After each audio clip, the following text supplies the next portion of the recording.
যেভাবে আমার বাবার দাড়িকে যেভাবে কাটা হয়েছে, আমি এই মোহাম্মদুল্লাহ বলতেছি তোদের 100 ইসকন সদস্যকে আমি জবাই করব। আমার বাবাকে তোরা যেভাবে বুকের ভিতরে এরকম নিরীহ মানুষটাকে লাথি মেরেছিস, তোদেরকে বলতেছি তোদেরকে আমি জবাই করব।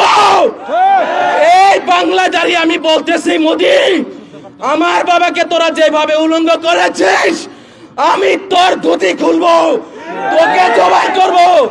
আমি মোহাম্মদুল্লাহ বলতেছি, আমার বাবাকে তোরা যেভাবে ভারত পাচার করার তারা করেছিস, তোদেরকে ভারতের ওই শিকড় থেকে পায়ে বেরি বেঁধে গাজওয়াতুল হিন্দের সৈনিক হিসেবে যে তোদেরকে নিয়ে আসবো ইনশাআল্লাহ।